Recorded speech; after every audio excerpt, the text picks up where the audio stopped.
खजाना किसी ऐसी वैसी जगह पर नहीं बल्कि शहर में मौजूद सबसे खतरनाक जेल के नीचे दफन हो। अब मान लो कि आप कुछ जुगाड़ करके जेल के अंदर पहुंच भी गए, लेकिन इतना सारा सोना लेकर यहाँ से बाहर निकलोगे कैसे? जानने के लिए वीडियो को एंड तक देखना। इस कहानी की शुरुआत होती है जैंग नाम के एक आदमी से, जो कि एक राइटर है और अलग अलग किस्म की कहानियां लिखता है। जैंग का सपना है कि वो अपनी लिखी कहानियों पर एक फिल्म बनाए, लेकिन एक फिल्म को प्रोड्यूस करने में काफी पैसे लगते हैं और फिलहाल जैंग के पास एक फूटी कौड़ी तक नहीं है। अब अगले दिन जैंग उस प्रोड्यूसर से मिलने पहुंचा जिसके लिए वो काम करता है, लेकिन ऑफिस आकर उसने देखा कि वो प्रोड्यूसर एक दूसरे राइटर की धुनाई कर रहा है क्योंकि उसने समय पर अपनी कहानी पूरी नहीं की थी। अब ये देखकर जैंग काफी घबरा गया क्योंकि उसकी कहानी भी अभी अधूरी थी, लेकिन इससे पहले कि प्रोड्यूसर उसका भूत बनाता, उसने अपनी गलती मान ली और कहानी को पूरा करने के लिए 1 महीने का टाइम मांगा। लेकिन 1 महीने के बजाय प्रोड्यूसर ने जैंग को केवल 4 दिनों की मोहलत दी, और अगर इन 4 दिनों में उसने इस कहानी को पूरा नहीं किया तो उसे प्रोड्यूसर के पूरे पैसे लौटाने होंगे।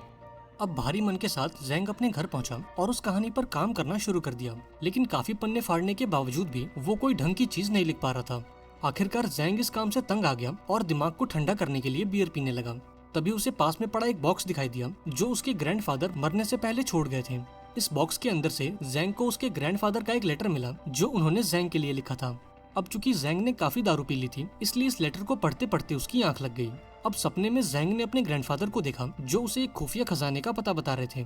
वो जैंग से कहते हैं कि मैंने हमारे पुश्तैनी घर के नीचे करोड़ों का सोना दबा रखा है, लेकिन मरने से पहले मैं उसे निकाल नहीं पाया क्योंकि सरकार ने उस घर को तोड़कर उसके ऊपर एक जेल बना दी थी। अब अगले ही पल जैंग की नींद खुल गई और इस बॉक्स के अंदर से उसे अपने पुराने घर का नक्शा और एक सोने का बिस्किट भी मिला। अब जब उसने इस मैप को जेल के मैप से मिलाकर देखा तो वो पूरी तरह से हैरान हो गया क्योंकि ये दोनों मैप्स बिल्कुल सेम टू सेम थे। अब जैंग ने फैसला किया कि वो इस जेल के अंदर जाएगा और अपना पुश्तैनी सोना लेकर आएगा। अब खुद को गिरफ्तार करवाने के लिए जैंग ने अपने पड़ोसी का लैपटॉप चुराकर उसे नीचे फेंक दिया और इस अनोखी गलती के लिए जैंग को अरेस्ट करके जेल में डाल दिया गया। अब जेल पहुंचकर उसने देखा कि ढेर सारे कैदी मिलकर क्रैब नाम के एक दूसरे कैदी का बर्थडे मना रहे हैं। थोड़ी देर बाद क्रैब जैंग से मिलने पहुंचा और उसे बताया कि किसी जमाने में उसका भी जैंग नाम का एक दोस्त हुआ करता था, इसलिए क्रैब ने इस जैंग को भी अपना दोस्त बना लिया और जेल के अंदर उसकी हिफाजत करने का वादा किया। अब थोड़ी देर बाद जैंग जेल के अंदर मौजूद बरगद के पेड़ के पास गया क्योंकि उस नक्शे के हिसाब से इस पेड़ के आसपास एक कुआं था और वो सारा सोना उस कुएं के अंदर दफन था।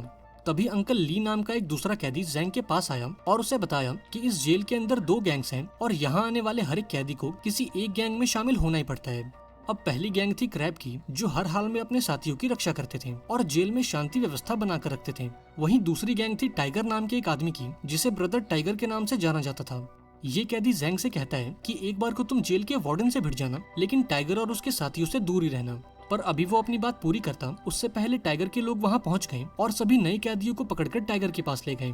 अब टाइगर के लोगों ने इन कैदियों पर गैंग में शामिल होने का दबाव बनाया और इनकार करने पर इनकी अच्छे से खातिरदारी करी। अब जैंग के पास कोई और चारा नहीं था और उस कैदी की कही बातों को याद करके वो गैंग में शामिल होने के लिए राजी हो गया। लेकिन इस गैंग में शामिल होने के लिए इन सभी लोगों को टाइगर की थूकी हुई चाय पीनी पड़ेगी। अब मजबूरन सभी कैदियों को ये चाय पीनी पड़ी, लेकिन जब जैंग की बारी आई तब क्रैब और उसके साथियों ने लास्ट मोमेंट पर आकर उसे इस बेइज्जती से बचा लिया। यहाँ क्रैब ने टाइगर से कहा कि जैंग मेरे साथ मेरे कमरे में रहता है, इसलिए वो मेरी गैंग का हिस्सा है और तुम उसके साथ जबरदस्ती नहीं कर सकते। अब ये सुनकर क्रैब भड़क गया और उसने कसम खा ली कि वो जैंग की जिंदगी को नर्क बना देगा। अब उस शाम जब जैंग अपना नाश्ता कर रहा था तब टाइगर उसके पास आया और उसके खाने में कॉकरोचेस डालकर उसे खाने को कहा, लेकिन वहाँ मौजूद क्रैब ने ये सब देख लिया और यहाँ इन दोनों ग्रुप्स के बीच जोरदार लड़ाई हो गई। अब अगले दिन जैंग को इस जेल की साफ सफाई का काम दिया गया और इस दौरान जैंग ने उस पुराने कुएं को ढूंढने की कोशिश की जिसके अंदर वो सारा सोना दबा है, लेकिन काफी कोशिशों के बाद भी उसे उस कुएं का कुछ पता नहीं चला। इसके बाद वो जेल की लाइब्रेरी में पहुंचा जहां उसे ये बात पता लगी कि कुछ महीनों पहले ही इस जेल को तोड़कर दोबारा से बनाया गया है और इस जेल का नया नक्शा उसे यहाँ के फाइल रूम में मिलेगा। अभी वो इन ख्यालों में डूबा ही था कि तभी टाइगर और उसके साथियों ने जैंग पर हमला कर दिया। अब उस शाम क्रैब टाइगर के पास पहुंचा और उससे जैंग के बारे में पूछा क्योंकि ड्यूटी खत्म होने के बाद भी जैंग अब तक अपने कमरे में नहीं लौटा था। यहाँ टाइगर ने क्रैब से कहा कि मैं तुम्हें जैंग का पता बता दूंगा, लेकिन इसके बदले में तुम्हें मेरी थूकी हुई चाय पीनी पड़ेगी। अब क्रैब के पास कोई और ऑप्शन नहीं था और अपने दोस्त की जान बचाने के लिए उसने टाइगर की थूकी हुई चाय पी ली। अब क्रैब की अच्छी खासी बेइज्जती करने के बाद टाइगर उससे कहता है कि तुम्हारा प्यारा दोस्त जेल के कूड़ेदान में पड़ा है।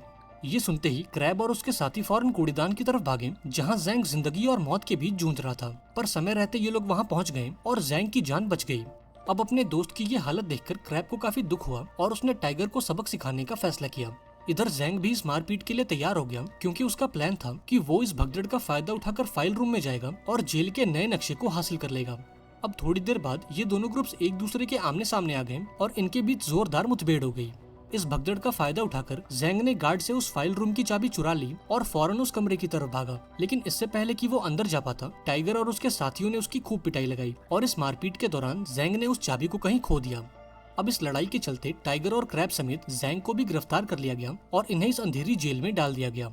यहाँ जैंग काफी उदास था क्योंकि वो इस काल कोठरी में बैठे बैठे सोना नहीं ढूंढ सकता था। अब गुस्से में आकर उसने क्रैब से कहा कि तुम्हें मेरी हिफाजत करने की कोई जरूरत नहीं है, क्योंकि जब से तुम मेरी जिंदगी में आए हो मेरी जिंदगी आसान होने के बजाय और मुश्किल होती जा रही है। इसलिए मैं तुमसे रिक्वेस्ट करता हूँ कि तुम मुझे मेरे हाल पे छोड़ दो और मुझे इन फालतू के झगड़ों से दूर रखो। अब इन बातों को सुनकर क्रैब को काफी बुरा लगा क्योंकि वो तो सिर्फ जैंग की हिफाजत करना चाहता था। थोड़ी देर बाद उसने जैंग से माफी मांगी और उसे बताया कि उसकी जिंदगी में दोस्तों से बढ़कर और कुछ नहीं है। इसलिए जब उसने जैंग की ये हालत देखी तो वो खुद को रोक नहीं पाया और टाइगर से पंगा ले लिया।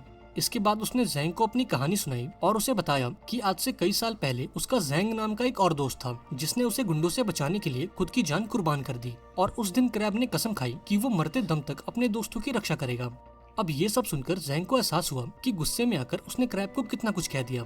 इसके बाद उसने क्रैब से माफी मांगी और उसे बताया कि वो इस जेल में क्यों आया है। उसने क्रैब को बता दिया कि वो जेल में अपने पूर्वजों का सोना लेने आया है। इस पर क्रैब ने उससे कहा कि मैं वो सोना ढूंढने में तुम्हारी मदद करूंगा, लेकिन इसके बदले में मुझे कुछ नहीं चाहिए क्योंकि वो सोना तुम्हारे पूर्वजों का है और उस पर पूरी तरह से तुम्हारा हक है। अब इन दोनों ने मिलकर एक प्लान बनाया जहां सबसे पहले इन्हें फाइल रूम से वो नक्शा चुराना होगा। प्लान के मुताबिक ये दोनों जेल के लॉन्ड्री रूम में गए और वहाँ मौजूद गार्ड की गर्दन पर ब्लीचिंग पाउडर छिड़क दिया। इस पाउडर के चलते गार्ड की गर्दन पर एलर्जी हो गई और उसे फटाफट जेल की इमरजेंसी रूम में लाया गया। इधर मौका मिलते ही जैंग ने इस गार्ड की यूनिफॉर्म चुरा ली और क्रैब को लेकर उस फाइल रूम में पहुंचा। अब काफी ढूंढने के बाद इन दोनों को वो नक्शा मिल गया जिसके हिसाब से वो पुराना कुआं उस लॉन्ड्री रूम के ठीक नीचे मौजूद है। अब इस नक्शे के इस्तेमाल से ये दोनों फौरन उस कुएं तक पहुंचे जहां इन दोनों को एक बड़ी सी दीवार नजर आई। जैंग को पूरा यकीन था कि उसका वो पुश्तैनी सोना इस दीवार के पीछे मौजूद है। इसके बाद इन दोनों ने एक एक हथौड़े उठा लिए और इस बड़ी सी दीवार को मार मार कर इसे तोड़ डाला। अब दीवार के टूटते ही जैंग फौरन अंदर आया और उस सोने की तलाश में लग गया। वहीं दूसरी तरफ क्रैब ऊपर जाकर पहरा देने लगा ताकि अगर उसे कोई खतरा महसूस हो तो वो जैंग को इसकी खबर दे दे। अब देखते ही देखते कई घंटे गुजर गए लेकिन अब तक उस सोने का कोई अता पता नहीं था। अंत में जैंग ने हार मान ली और यहाँ से वापस लौटने लगा क्योंकि उसे लग रहा था कि किसी ने उनसे पहले ही वो सोना निकाल लिया है। लेकिन वापस जाने से पहले क्रैब ने दीवार में लगे इस लकड़ी के टुकड़े को निकाल लिया और ऐसा करते ही इनके पीछे एक अलमारी खुल गई जिसके अंदर सोने के 100 बिस्किट मौजूद थे। अब इतना सारा सोना देखकर जैंग के तो मानो होश ही उड़ गए। यहाँ उसने सोने का एक हिस्सा क्रैब को देने की कोशिश की लेकिन क्रैब ने ये कहकर इनकार कर दिया कि ये सोना तुम्हारे पूर्वजों का है और इस पर सिर्फ तुम्हारा हक है। इसके बाद ये दोनों सारा सोना लेकर ऊपर पहुंचे और इसे जेल से बाहर निकालने की कोई तरकीब लगाने लगे। अब थोड़ी प्लानिंग के बाद इन दोनों ने ये फैसला किया कि वो ये सारा सोना कपड़े उठाने वाली मशीन में छुपाकर इस जेल से बाहर निकालेंगे। ये मशीन्स इस महीने की 22 तारीख को इस जेल से बाहर जाएंगी और जैंग भी 22 तारीख को इस जेल से छूट जाएगा। लेकिन 22 तारीख को आने में अब भी काफी समय था और तब तक इन्हें ये सोना बाकी लोगों से छुपा कर रखना था। इसलिए जैंग ने अपना दिमाग लगाया और ये सारा सोना तेजाब की बाल्टी में डाल दिया क्योंकि तेजाब कितना भी खतरनाक क्यों ना हो पर वो सोने का कुछ नहीं बिगाड़ सकता। अब अपना पुश्तैनी सोना पाकर जैंग काफी खुश था क्योंकि अब वो अपना सारा कर्ज उतार कर अपनी मनचाही कहानियों पर फिल्में बना सकता है। अब अगली सुबह टाइगर ने इन दोनों पर हमला कर दिया और यहाँ एक जोरदार लड़ाई शुरू हो गई। इस हाथापाई के बीच वो सारा सोना टाइगर के हाथ लग गया जिन्हें जैंग ने तेजाब के डब्बों में छुपा रखा था। अब इनकी लड़ाई को सुनकर जेल के गार्ड्स भी उस कमरे तक आ पहुंचे, पर इससे पहले कि ये तीनों पकड़े जाते इन्होंने वो सारा सोना दोबारा से छुपा दिया। अब गार्ड्स के पूछने पर टाइगर ने बताया कि काम करते वक्त जैंग का पैर फिसल गया था और वो तो जैंग की मदद कर रहा था। अब पकड़े जाने के डर से जैंग ने भी इस बात में हामी भर दी और ये देखकर क्रैब को काफी बुरा लगा और वो समझ गया कि जैंग के लिए सोने से बढ़कर और कुछ नहीं है। क्रैब को इस बात का इतना बुरा लगा कि उसने मन ही मन जैंग से दोस्ती तोड़ दी। अब उस शाम क्रैब को खबर मिली कि उसकी बेटी काफी बीमार है और उसे आईसीयू में एडमिट किया गया है। ये जानकर वो जैंग के पास पहुंचा और उसके प्लान में शामिल होने की बात कही। असल में क्रैब को खजाने में कोई हिस्सा नहीं चाहिए था, बल्कि वो तो सिर्फ इस जेल से निकलकर अपनी बेटी से मिलना चाहता था। अब पहले तो टाइगर ने क्रैब के साथ काम करने से मना कर दिया, लेकिन फिर जैंग ने उसे मना लिया और ये तीनों यहाँ से भागने की प्लानिंग करने लगे। इन्होंने फैसला किया कि आज से 3 हफ्ते बाद जब जेल की एनिवर्सरी पार्टी होगी तो ये सभी सुरंग से होते हुए समंदर में कूदकर भाग निकलेंगे। लेकिन प्रॉब्लम ये थी कि उस पार्टी में अब भी 3 हफ्ते बचे थे और जैंग अगले हफ्ते जेल से छूटने वाला था। अब अपनी सजा को बढ़वाने के लिए उसने टाइगर और क्रैब के साथ मिलकर एक लड़ाई की और देखते ही देखते जेल के अंदर हंगामा हो गया। अब प्लान के मुताबिक गार्ड्स ने ये लड़ाई रोक दी और इन तीनों को सेल के अंदर डाल दिया। ऐसे ही दिन गुजरते गए और बहुत जल्द जेल की एनिवर्सरी पार्टी का दिन आ गया। अब डेकोरेशन के दौरान टाइगर, क्रैब और जैंग ने सभी बलून्स के अंदर प्रोपेन गैस भर दी ताकि वो धमाका करके गार्ड्स का ध्यान बटा सके और भगदड़ का फायदा उठाकर सुरंग तक पहुंच सके। अब उस शाम जब वार्डन अपनी स्पीच दे रहा था तब क्रैब ने इन बलून्स में धमाका कर दिया, जिससे जेल के कंपाउंड में हलचल मच गई। अब इस मौके का फायदा उठाकर ये तीनों सुरंग के अंदर घुस गए और धीरे धीरे आगे बढ़ने लगे। लेकिन इस दौरान एक मेटल के टुकड़े ने जैंग के पैर को जख्मी कर दिया और उसके पैर से काफी खून बहने लगा। अब ये देखकर क्रैब ने उस चोट को एक प्लास्टिक से बांध दिया और ये सभी बिना रुके आगे बढ़ते रहे। आखिरकार इन तीनों की मेहनत रंग लाई और ये सभी सुरंग के आखिरी छोर तक पहुंच गए। यहाँ इन सभी को एक बड़ी सी दीवार नजर आई जिसके दूसरी ओर एक विशाल समंदर था। इधर गार्ड्स को भी इस बात की भनक लग गई कि 3 कैदी जेल से कहीं गायब हैं और ये खबर मिलते ही उन्होंने इन तीनों को ढूंढना शुरू कर दिया। वहीं दूसरी तरफ इन तीनों ने अपने बनाए बॉम्ब से उस बड़ी सी गेट को उड़ा दिया जिसके दूसरी ओर समंदर था। इस सुरंग के ठीक नीचे एक नाव पहले से इनका इंतजार कर रही थी और इन्हें रस्सी के सहारे नीचे उतरना था। लेकिन एक बार फिर से टाइगर ने अपनी औकात दिखा दी और अपनी शर्ट के अंदर से एक चाकू निकाल लिया। दरअसल वो इन दोनों को मारकर इनके हिस्से का सोना भी हथियाना चाहता था। यहाँ उसने क्रैब पर हमला कर दिया, लेकिन लास्ट मोमेंट पर जैंग बीच में आ गया और यहाँ इन तीनों के बीच जोरदार लड़ाई हो गई। यहाँ टाइगर क्रैब पर भारी पड़ रहा था और वो किसी भी पल उसे मार सकता था। ये देखकर जैंग ने कहा कि तुम ये सारा सोना ले जाओ लेकिन क्रैब की जान बख्श दो। पर टाइगर को इन बातों से कोई फर्क नहीं पड़ा और उसने क्रैब को ले जाकर समंदर में धकेल दिया।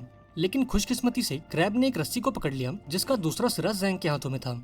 अब इन दोनों को इतना लाचार देखकर टाइगर इनके मजे लेने लगा, पर तभी क्रैब ने मौका देखकर टाइगर को ही नीचे खींच लिया और टाइगर के साथ साथ वो सारा सोना भी पानी में जा गिरा। इसके बाद जैंग ने क्रैब को ऊपर खींचने की कोशिश की और इस दौरान उसे एहसास हुआ कि शुरू से लेकर अभी तक क्रैब ने एक सच्चे दोस्त की तरह हमेशा उसका साथ निभाया है। अब काफी कोशिश के बाद आखिरकार उसने क्रैब को ऊपर खींच ही लिया और इन दोनों की जान बच गई। अब थोड़ी देर बाद जब गार्ड्स इन्हें ढूंढते हुए सुरंग तक पहुंचे तब इन्होंने सरेंडर कर दिया और खुद को गार्ड्स के हवाले कर दिया। अब थोड़े दिनों बाद क्रैब को खबर दी गई कि उसकी बेटी की सर्जरी कामयाब रही और उसकी जान बच गई है।